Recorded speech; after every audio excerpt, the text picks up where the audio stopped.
Capítulo 41. 2 anos se passaram. Um dia, o rei do Egito sonhou que estava de pé na beira do rio Nilo. De repente, saíram do rio 7 vacas bonitas e gordas, que começaram a comer o capim da beira do rio. Logo em seguida, saíram do rio outras 7 vacas, feias e magras, que foram ficar perto das primeiras vacas na beira do rio. E as vacas feias e magras engoliram as bonitas e gordas. Aí o rei acordou, mas tornou a dormir e teve outro sonho. Desta vez ele viu 7 espigas de trigo que saíam de um mesmo pé. Elas eram boas e cheias de grãos.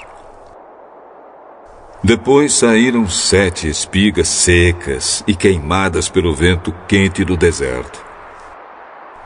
E elas engoliram as 7 espigas cheias e boas.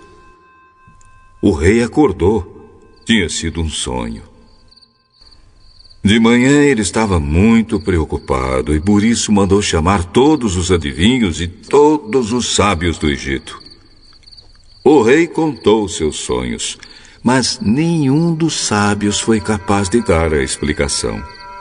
Então o chefe dos copeiros disse ao rei: chegou a hora de confessar um erro que cometi. Um dia o senhor ficou com raiva de mim e do chefe dos padeiros e nos mandou para a cadeia na casa do capitão da guarda. Certa noite cada um de nós teve um sonho e cada sonho queria dizer uma coisa. Lá na cadeia estava com a gente um moço hebreu que era escravo do capitão da guarda. Contamos a esse moço os nossos sonhos e ele explicou o que queriam dizer. E tudo deu certo, exatamente como ele havia falado. Eu voltei para o meu serviço e o padeiro foi enforcado. Então o rei mandou chamar José e foram depressa tirá-lo da cadeia. Ele fez a barba, trocou de roupa e se apresentou ao rei. Então o rei disse: eu tive um sonho que ninguém conseguiu explicar. Ouvi dizer que você é capaz de explicar sonhos. Isso não depende de mim. É Deus quem vai dar uma resposta para o bem do senhor, ó rei. Sonhei que estava de pé na beira do rio Nilo. De repente saíram do rio 7 vacas bonitas e gordas que começaram a comer o capim da beira do rio. Depois saíram do rio outras 7 vacas, mas estas eram feias e magras. Ora, em toda a minha vida eu nunca vi no Egito vacas tão feias como aquelas. E as vacas feias e magras engoliram as bonitas e gordas. Mas nem dava para notar isso, pois elas continuavam tão feias como antes. Então eu acordei. Depois tive outro sonho. Eu vi 7 espigas de trigo boas e cheias de grãos, as quais saíam de um mesmo pé. Depois saíram 7 espigas secas e queimadas pelo vento quente do deserto. E elas engoliram as 7 espigas cheias e boas. E eu contei os sonhos aos adivinhos, mas nenhum deles foi capaz de explicá-los.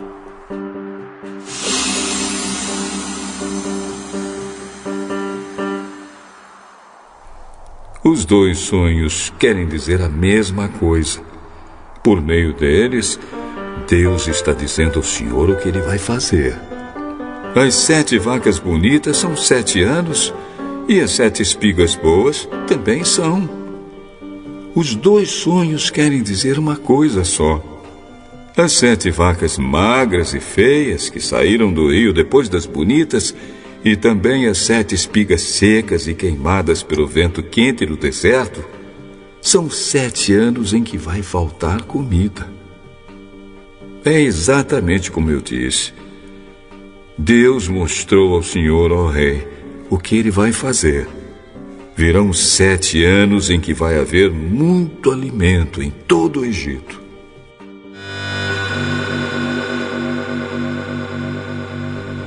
Depois virão 7 anos de fome. E a fome será tão terrível que ninguém se lembrará do tempo em que houve muito alimento no Egito. A repetição do sonho quer dizer que Deus resolveu fazer isso e vai fazer logo. Portanto, será bom que o senhor, ó rei, escolha um homem inteligente e sábio e o ponha para dirigir o país. O rei também deve escolher homens que ficarão encarregados de viajar por todo o país para recolher a 5ª parte de todas as colheitas durante os 7 anos em que elas forem boas. Durante os anos bons que estão chegando, esses homens ajuntarão todo o trigo que puderem e o guardarão em armazéns nas cidades, sendo tudo controlado pelo Senhor. Assim, o mantimento servirá para abastecer o país durante os 7 anos de fome no Egito, e o povo não morrerá de fome. O conselho de José agradou ao rei e aos seus funcionários. E o rei disse a eles: Não poderíamos achar ninguém melhor para dirigir o país do que José, um homem em quem está o Espírito de Deus. Deus lhe mostrou tudo isso, e assim está claro que não há ninguém que tenha mais capacidade e sabedoria do que você, José. Você vai ficar encarregado no meu palácio, e todo o meu povo obedecerá às suas ordens. Só eu terei mais autoridade do que você, pois sou o rei. Neste momento, eu o ponho como governador de todo o Egito. Então o rei tirou do dedo seu anel sinete e o colocou no dedo de José. Em seguida, mandou que o vestissem com roupas de linho fino e pôs uma corrente de ouro no pescoço dele. Depois fez com que José subisse no carro reservado para a maior autoridade do Egito, abaixo do rei, e mandou que os seus homens fossem na frente dele gritando: Abram caminho! Assim, José foi posto como governador de todo o Egito. O rei disse a José: Eu sou o rei, mas sem a sua licença, ninguém poderá fazer nada em toda a terra do Egito. O rei pôs em José o nome de Zafenate-Paneia e lhe deu como esposa Azenate, filha de Potífera, que era sacerdote da cidade de Heliópolis. José tinha 30 anos quando entrou para o serviço do rei do Egito. Ele saiu da presença do rei e viajou por todo o Egito. Durante os 7 anos de fartura, a terra produziu cereais em grande quantidade. E José ajuntou todos os cereais e os guardou em armazéns nas cidades, ficando em cada cidade os cereais colhidos nos campos vizinhos. José ajuntou tanto mantimento que desistiu de pesar, pois não dava mais. Parecia a areia da praia do mar. Antes de começarem os anos de fome, José teve 2 filhos com sua mulher, Azenate. Pôs no primeiro o nome de Manassés e explicou assim: Deus me fez esquecer todos os meus sofrimentos e toda a família do meu pai. No segundo filho, pôs o nome de Efraim e disse: Deus me deu filhos no país onde tenho sofrido. Então acabaram-se os 7 anos de fartura no Egito.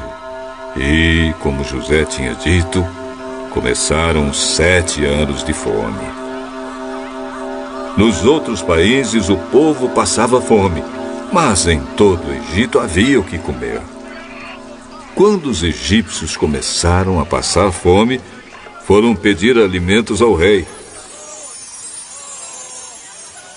Vão falar com José e façam o que ele disser.